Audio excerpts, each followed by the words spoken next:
अनिल आनंद जी मेरठ से। राधे राधे महाराज जी। महाराज जी, मैं पिछले 2 वर्षों से YouTube के माध्यम से आपके प्रवचन सुन रहा हूँ। महाराज जी, जो जो आपने दुर्व्यसन बताए पिछले लगभग 25 वर्षों से उनसे दूर हूँ, किंतु महाराज जी भगवान जी भगवत गीता में कहते हैं कि महाराज जी, इनका कहने का भाव है कि साधक अपनी इंद्रियों को भोगों से रोक सकता है, किंतु इंद्रिय विषयों के प्रति उनकी रुचि बनी रहती है। महाराज जी, रस नृत्य तो परम के दर्शन के बाद होता है, यही स्थिति इस साधक की है। तो महाराज जी, जब तक ईश्वर दर्शन या परम दर्शन नहीं होगा, नहीं, तब ऐसा तक नहीं क्या कि सावधानी? ईश्वर दर्शन के बाद ही रस बुद्धि नष्ट होती, नहीं। जिस समय हमारा भजन में स्वाद आ जाता है तो इन सब भोगों से विरति हो जाती। भगवत साक्षात्कार के पहले ही, जैसे सूर्योदय होने के पहले ही अंधकार नष्ट हो जाता है ना, प्रातः काल वेला में सूर्य उदय तो बहुत विलंब से होता है, अंधकार पहले ही नष्ट हो जाता है। ऐसे भगवान के साक्षात्कार के पहले ही चित्त निर्विषय हो जाता है। तो आप उसकी चिंता न करें, जैसा जैसा भजन होता जाएगा वैसे वैसे विकार नष्ट होते जाएंगे। भागवत में लिखा हुआ है एकादश स्कंद में कि जैसे एक एक कवल भोजन पाने से क्षुधा निवृत्ति, पुष्टि, तुष्टि एक साथ होती जाती है, ऐसे एक एक नाम जप करने से संसार से वैराग्य, स्वरूप का बोध और भगवान से प्रेम, ये तीनों बातें होती जाती हैं। तो हम अधिक से अधिक नाम जप करें तो रस बुद्धि खत्म हो जाएगी। जीवन में मैं यही सोचता हूँ कि मैं रस बुद्धि अभी तक 62 साल की अवस्था हुई, अभी तक रस, ये अवस्था से नहीं जाती, ये तो 92 की हो जाएगी तो नहीं जाएगी क्योंकि ढांचा पुराना हो जाता है, लेकिन ढांचे में रहने वाला पुराना थोड़ी होता है। मन कभी बूढ़ा नहीं होता है, बुद्धि कभी बूढ़ी नहीं होती है, जीवात्मा कभी बूढ़ा नहीं होता। ये सब यंग रहते, जवान रहते हैं, शरीर भर बूढ़ा हो जाता है। तो ये नाम जप अधिक से अधिक, अगर नाम जप किए हो, देखो आप तो 62 वर्ष के हैं, यहाँ 18-18, 22-22 वर्ष के बच्चे हैं और कहीं सुई की नोक भर कोई गलती नहीं है, कोई मनोरंजन नहीं है, सबके पास मोबाइल नहीं है, मोबाइल केवल कार्य करने वालों के पास है। वो बहुत आनंद से हैं, उत्साह पूर्वक हैं। क्यों हैं? भगवान की शरण में है, भगवान का नाम जप कर रहे हैं। श्री सुखदेव जी की अवस्था 16 वर्ष की थी, परब्रह्म परमात्मा में स्थित। शरीर की अवस्था से इंद्रियों के निर्विषय होने का कोई ताल्लुक नहीं है। अगर हम नियम पूर्वक अधिक भजन करें तो कम समय में हम निर्विषय हो सकते हैं। एक बार एक दिन सत्संग हुआ था कि 1 करोड़ नाम जप करने पर भागवतिक स्वप्न आने लगते हैं, बड़ी दिव्यता आने लगती है, सद्गुण आने लगते हैं। 2 करोड़ नाम जप करने पर इंद्रियां निर्विषय होने लगती है, नाम प्रिय लगने लगता है, और जो दिव्य आकाशचारी ऋषि मुनि हैं उनसे बात होने लगती है। ऐसे करोड़ करोड़ नाम के 13 करोड़ नाम का 13 करोड़ नाम जप करने वाला दूसरों को मोक्ष प्रदान कर सकता है। तो हम नाम अधिक जप करें और अपने आप को भगवद आश्रित कर दें। वो विषय जो निषेध हैं उनको तो स्वीकार ही ना करें, और जो विषय विधि है कि आप स्वीकार कर सकते हैं वो भगवान को अर्पित करके भोगिए, तो रस बुद्धि होने पर भी भगवत प्राप्ति हो जाएगी। जैसे बहुत सुंदर भोजन में रीता है, वो हम भोजन श्री जी को भोग लगा दें, अब हम स्वाद से पाएं। हमारी लाडली जी ने पाया है, रोटी सब्जी दाल खीर पूड़ी जो भी है कितना स्वादिष्ट है, स्वाद बखान बखान करके पाओ तो भी आप बंद होगे नहीं, क्योंकि प्रसादे सर्व दुखानाम हानि रस्योपजायते। भगवत प्रसाद समस्त दुखों का नाश कर देता है और प्रसन्नता प्रदान करता है। ऐसे ही जो हमें विषय प्रिय है वो हम भगवान को अर्पित कर दें। जो विषय प्रिय है, नाथ ये आप देख लो, आपकी मर्जी हो तो इसकी प्रियता अपने चरणों में घसीट लो, आपकी मर्जी हो वैराग्य दिला दो, प्रभु मैं आपकी शरण में हूँ। और बात पक्की समझो, शिव बिरंची का मोह है, को है बपुरान, बेचारा और कौन डींग हाँक सकता है। शिव बिरंची का मोह है, भगवान की बलवती माया है। तो भगवान ही जब हमें निकालेंगे तभी हम निकल सकते हैं। तो हम ऐसे रहें, आश्रित रहें, शरणागत रहें और नाम जप करते रहें, और इसकी चिंता ना करें, चिंतन करें। चिंतन जब इसका होगा विषयों का, तो भी हानि हो जाती है। जहाँ हम विषयों का चिंतन करते हैं कि यार जब विषयों का चिंतन रस बुद्धि से हो तो तुरंत नाम के द्वारा उसे काटो, नहीं नहीं, बहुत भोगा, संसार भोग रहा है, नहीं अब नहीं, राधा राधा राधा राधा, तो हम इससे निकल जाएंगे। घबराने की जरूरत नहीं है, ये हमारे प्रभु की ही माया है, किसी दूसरे की नहीं है। नहीं, किसी दूसरे की होती तो घबराने की जरूरत थी, मेरे प्रभु की ही माया है। तो जिस दिन मेरे प्रभु डांट देंगे उसी दिन माया मुक्त हो जाएंगे। ये भरोसा रखकर खूब नाम जप करो। बाबा सिर्फ नाम जप से हो जाएगा? हो जाए, पूर्ण नाम जप से हो जाएगा। नाम जप पूर्ण है। तीर्थ, यज्ञ, दान, पुण्य, स्वाध्याय इनसे पूर्ण नहीं होगा, लेकिन नाम जप से पूर्ण हो जाएगा। मीतू शर्मा जी मुंबई से। राधे राधे महाराज जी। गुरुदेव, घर में लड्डू गोपाल विराजमान हैं, उनकी सेवा वात्सल्य भाव से करते हैं। जब किसी मंदिर में दर्शन करने जाते हैं तो महाराज जी वहाँ कुछ भाव हमारा अलग हो जाता है। हमें लगता है कि हमारे ठाकुर जी, मेरे लड्डू गोपाल बड़े हो गए हैं, मेरे से दूर हो गए हैं। महाराज जी ऐसा भाव आता तो महाराज जी क्या? जब जाइए तो अपने गोपाल जी को लेके जाइए कि चलो तुम्हें बड़े भगवान के दर्शन कराते हैं। अपने ठाकुर जी को साथ रखिए और उनको भी दर्शन कराइए। भाव तो अपना ही है ना। तो हम जब अपने भाव से बने रहेंगे ना तो रहेगा, चलो लाला आज तुम्हें संत दर्शन कराने चलते हैं, चलो आज तुम्हें ठाकुर जी के दर्शन, क्योंकि हमारा लाला ठाकुर जी थोड़ी है, वो तो हमारा लाला है। ठाकुर जी के दर्शन तो हमारा भाव भी बना रहेगा और आनंद भी रहेगा। हर समय हमारे लाला हमारे साथ रहेंगे। गौरव चौहान जी। श्री हरिवंश। श्री हरिवंश महाराज जी। महाराज जी, आपके सत्संग और एकांतिक वार्तालाप को सुनते ही ऐसा क्यों लगता है कि प्रत्येक शब्द मेरे लिए ही कहा जा रहा है? वैसे हर सत्संगी को ऐसा ही अनुभव होना चाहिए, क्योंकि हर प्रश्न का उत्तर सबके लिए है, किसी एक के लिए नहीं। एक प्रश्न करता है लेकिन लाखों को उत्तर जाता है और लाखों का कल्याण हो सकता है। अगर लाखों स्वीकार करें तो लाखों मंगल में भगवान के मार्ग में चल सकते हैं।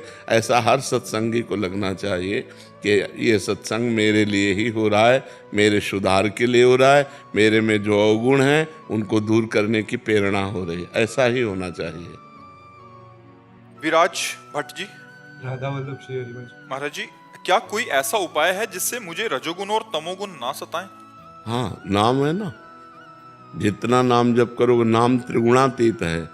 वो रजोगुण तमोगुण से क्या, वो सतोगुण से भी ऊपर कर देगा। त्रिगुणातीत से त्रैगुण ने स्थिति प्रदान कर देगा।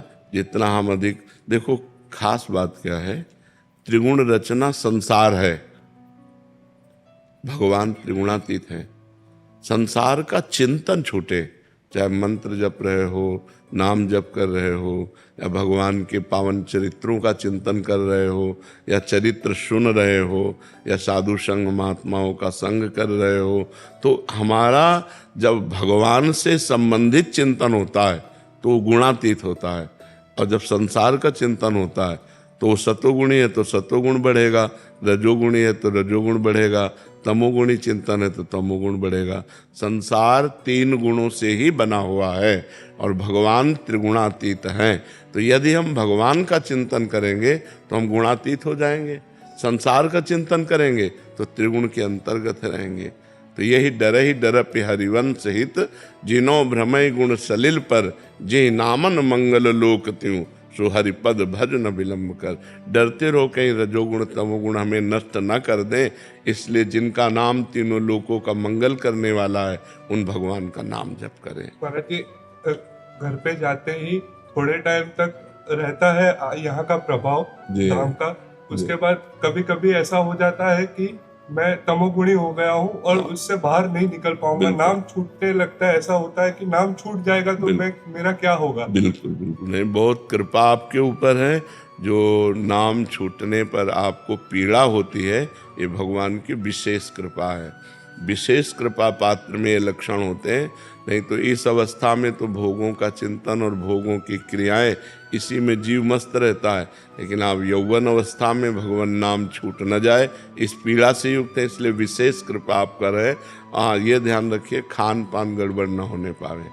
अगर हमारा खान पान प्याज लहसुन या शुद्ध भोजन या जिन पात्रों में लोग मांस बनाते हैं उन पात्रों का भोजन जैसे होटल में है, रिश्तेदारों, फिर हमारी बुद्धि पतित हो जाएगी। तो कुसंग का त्याग करें और अभक्ष भोजन का त्याग करें और शांत भाव से भगवान के नाम की बार बार आवृत्ति करते रहें तो हम विजय को प्राप्त कर लेंगे, रजोगुण तमोगुण पर विजय। महाराज जी एक छोटा सा और सवाल है। मैं दीक्षा की दिनचर्या पालन करने की कोशिश कर रहा हूँ, लेकिन मुझे ऐसा कभी कभी लगता है कि जब तक ऐसा लगे ना तब तक दीक्षा मत लो, नाम जप करो। नाम जप करते रहो, समय थोड़ी व्यर्थ जा रहा है। दीक्षा ना ले और नाम जप करे तो उसका समय व्यर्थ थोड़ी जा रहा है, भगवत प्राप्ति की तरफ आगे बढ़ रहा है। नाम से ही भगवत प्राप्त। मान लो आप राधा नाम जप रहे हैं या कृष्ण नाम जप रहे हैं या राम नाम जप रहे हैं तो किसी न किसी संत के मुख से तो निकला ही है ना, कोई न कोई गुरुदेव तो है ही ना। तो जिनके मुख से हम निकला नाम पकड़ ले, उन्हीं को गुरुदेव मान ले, तो पहली दीक्षा नाम दीक्षा हो गई। फिर जो मंत्र दीक्षा है, जब आत्मबल पुष्ट हो जाए तब लीजिए। जब हमारा आत्मबल पुष्ट हो जाए तब हम मंत्र दीक्षा ले लें, नहीं तो नाम दीक्षा मान करके खूब नाम जप करते हैं। हेमलता जी, राधे राधे महाराज जी। महाराज जी, वृद्धावस्था से डर सा लगता है क्योंकि अभी अरे वृद्धावस्था के बाद एक अवस्था और आती, मृत्यु। वो सब कुछ छुटा देती। वृद्धावस्था में तो कुछ तो बचा रहता है, लेकिन मृत्यु अवस्था आती है, वो तो कब आ जाए पता नहीं। वृद्धावस्था के पहले आ जाए कि बाद आवे कोई पता नहीं है। डरो, अगर मृत्यु से डरोगे तो डर कर भगवान की शरण में चले जाओगे। जो सभीत आवा सरनाई रखी हो ताई प्राण की नाई। भगवान कहते हैं भयभीत होकर मेरी शरण में आ जाओगे तो मैं तुम्हें प्राणों से भी अधिक प्यार करूंगा। तो भगवान की शरण में हो जाओ, पक्का शरीर की दुर्गति होनी है। ये जन्म ही दुर्गति के लिए शरीर की, तुम सदगति को प्राप्त हो जाओ। अगर भजन ना हो तो बहुत कष्टप्रद शरीर होता। प्रेम में अपने प्यारे के द्वारा किया हुआ विधान सर्वमंगल में होता है। जोई जोई प्यारो करे सोई मोहि भावे। मेरे प्यारे जैसा करते वैसा भाव। जब तक प्रभु से नहीं जुड़ोगे तो भय ही भय है। कैंसर हो जाए, कहो जवानी में कैंसर हो जाए, कहो क्या रोग हो जाए। अब क्या देखो, हम बचपन से बाबा जी हमारी दोनों किडनी फेल, क्या रोग हो जाए, कौन सी परेशानी आ जाए, हाथ टूट जाए, पैर टूट जाए, दिमाग खराब हो जाए, कब क्या हो जाए। इसलिए हम भगवान की शरण में रहें, कोई पाप कर्म न करें, नाम जप करें तो हृदय में आनंद रहेगा। ऐसी स्थिति में भी हमारे हृदय में उत्साह है, हमारे हृदय में आनंद है, हमारे हृदय में एक शीतलता है, एक गंभीरता है, एक शांति है। ये हम इसलिए बता रहे हैं आपको कि हम भगवान की शरण में केवल इस बात से हम बच रहे नहीं, जैसे पूरे मकान में आग लगा दी गई हो और एक शीतल कमरे में कोई बैठा हो, आंच भी ना पहुंच रही हो, ऐसे में भगवान रख रहे हैं कि पूरे शरीर में भीषण कष्ट और हम आनंद में रह रहे हैं। भगवान की शरणागति का ये फल है। अगर भगवान की शरण में हो जाओ, नाम जप करो तो यही आपको भी, आप पर भी कृपा हो जाए। देखो प्रहलाद जी को आग में जलाया गया, पर्वत से दबाया गया, जल में डुबाया गया, विष पिलाया गया, लेकिन कोई फर्क पड़ा क्या? क्यों? क्यों भगवान श्री हरि की गोद में है, वो हरि की स्मृति में है, वो हरि के चिंतन में डूबे हुए हैं। तो क्या आप चिंतन नहीं कर सकते? विचार करो, क्या आप राम राम हरि हरि कृष्ण कृष्ण नहीं जप सकते? आप जप के देखो, इसे साधारण मत मानो, आप कह के देखिए, लोक और परलोक तुम्हारे दोनों मंगल में हो जाएंगे। भाव लगे ना लगे, श्रद्धा बने ना बने, मन लगे ना लगे, केवल जबरदस्ती जपिए। जैसे एक गरीब आदमी ओवर टाइम भी मेहनत करता है पैसे के लिए, ऐसे अधिक से अधिक समय नाम जप कीजिए। देखिए ये लोक और परलोक सब मंगल हो जाएगा, सब जगह आनंद हो जाएगा। रश्मि जी दिल्ली से। अलका जी, महाराज जी आप दोनों का एक जैसा था कि महाराज जी जब सामने परिस्थिति आती है, जब कोई कटु वचन बोलता है तब नाम क्यों नहीं सुनाई देता? बहुत कोशिश करने पे भी मुख से प्रतिक्रिया हो जाती है। अभ्यास की कमी है। यदि अभ्यास करें, पागल आदमी यदि रोड में कटु वचन कहता हो, गाली देता हो, तो आपको बुरा नहीं लगेगा, क्योंकि आपको पता है आदमी पागल है। क्यों? पागल आदमी जैसे आपको गाली देने लगे या आपको मारने लगे तो आप उसके प्रति बुरा नहीं करेंगे, क्योंकि आपके अंदर एक भावना रहती है ये आदमी पागल है।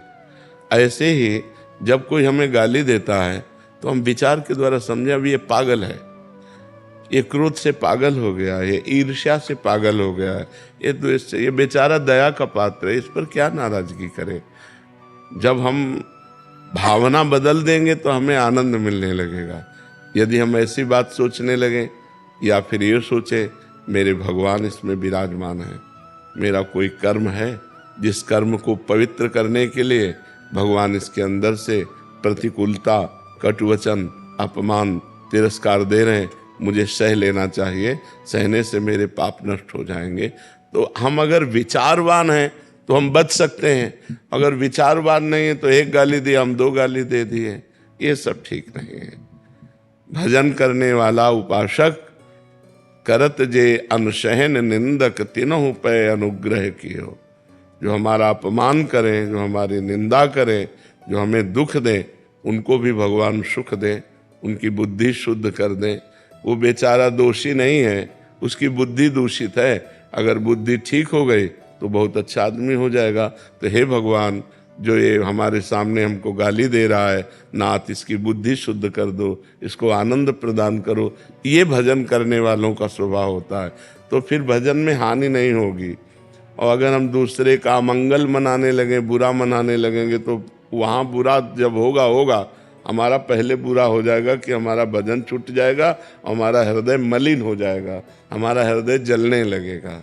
जी। राज प्रकाश शर्मा जी, भोपाल से।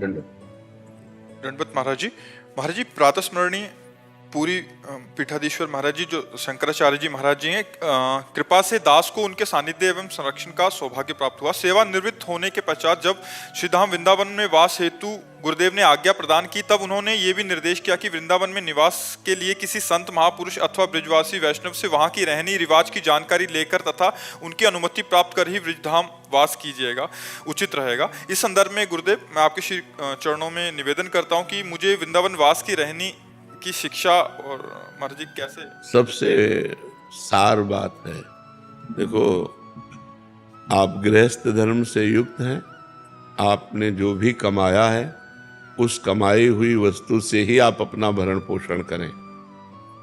यहाँ के किसी ब्रजवासी या किसी वैष्णव या किसी संत के प्रति कभी दोष दृष्टि न करें।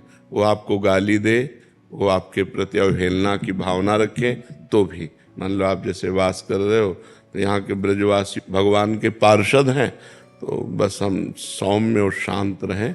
किसी संत की निंदा, वैष्णव धाम है यहाँ बहुत से वैष्णव जन हैं, तो किसी वैष्णव की निंदा ना करें और रज रानी का सेवन करें। रज रानी अगर हो सके तो रज के पात्र में भोजन पाइए, बहुत पवित्र भोजन हो जाता है। जब हम यहाँ के रज में बने हुए पात्र जो है ना वो मिलते हैं, कामा में मिलते हैं, अपने लोग जितने भी सब साधक हैं सब उसी में पाते हैं। और अपनी सैयाग में थोड़ी रज डाल लीजिए, जैसे ऐसे रज डाल लिया और ऊपर से बिछौना बिछा लिया, तो हम रज में ही सोते हैं, रज के पात्र में ही खाते हैं। यहाँ रज का बहुत बड़ा महत्व है, ब्रज रज का बहुत बड़ा महत्व है। और हो सके तो 1-2 रोटी निकाली, गऊ को पवा दी, चिड़िया पक्षियों को पवा दिया, कुछ दाना 100-200 ग्राम लेकर डाल दिया, जिससे जैसे कबूतर हैं, अन्य पक्षी हैं, वो दाना चुन लें। यहाँ के पक्षियों की सेवा, यहाँ के ब्रजवासियों की सेवा, संतों की सेवा अगर ना बन सके तो हम अपराध न करें और धाम में पड़े रहें। और वृंदावन बसिके इतनो बड़ो सयान कि जुगल चरण के भजन में निमिष न दीजिए जान। पलक झपकने के समय को निमिष कहते हैं। एक निमिष भी हम प्रभु का चिंतन न छोड़ें, यही धामवास की रहनी है। हम रज का सेवन करें, सबसे झुक के रहें, किसी की निंदा स्तुति न करें, अपनी कमाई का खाएं और भगवान नाम जप करें, इसी से सब हो जाएगा। सरल शब्दों में धामवास की रहनी, गृहस्थ धर्म से युक्त होकर के। जी। नमिता पवार जी, पुणे महाराष्ट्र से। राधे राधे महाराज जी। महाराज जी, अगर स्वर्ग और नरक में हम पुण्य और पाप के फल भोगते हैं तो हम धरती पर कौन से पापों और पुण्यों का प्रारब्ध भोगते हैं? जब सजा होती है तो जुर्माना भी होता है कि नहीं होता? कि 10 साल की सजा और 1 लाख रुपया जुर्माना होता है ना। तो ऐसे ही शेष बचे हुए कर्मों को, जो जुर्माना रूप होते हैं, वो यहाँ मृत्यु लोक में भोगना पड़ता है। बल्कि पूर्ण हिसाब किताब तो नरक और स्वर्ग में होता है। पुण्यों का स्वर्ग में और पाप का नरक में, और बचे हुए पाप, जो पुण्य और पाप होते हैं, उनसे मिश्रित मानव देह बनता है। पुण्य देह देव देह, पाप देह यातना देह, और पाप और पुण्य मिश्रित देह मानव देह। तो इसमें कुछ पाप, ज़्यादा नहीं, कुछ पाप और कुछ पुण्य मिलाकर बनाया जाता है, जिससे कभी सुख कभी दुख, कभी सुख कभी दुख, ये पूरे जीवन चलता रहता है। लेकिन देवलोक में दुख नाम की चीज नहीं है, नरक में सुख नाम की चीज नहीं है। यहाँ सुख और दुख दोनों हैं। अगर भजन कर लो तो पाप और पुण्य दोनों को नष्ट करके परम सुख को प्राप्त हो सकते हो, जो सुख और दुख दोनों से परे है। ये मानव देह में विशेष योग्यता है कि वो भगवान का भजन करके शुभ और अशुभ को नष्ट करके वो परमात्मा प्राप्ति कर सकता है, वो आत्यंतिक सुख प्राप्त कर सकता है। ये न देव शरीर में है न यातना देह में है, ये केवल मानव देह में ही सुविधा है कि आप भजन करके भगवान को प्राप्त हो सकते हैं।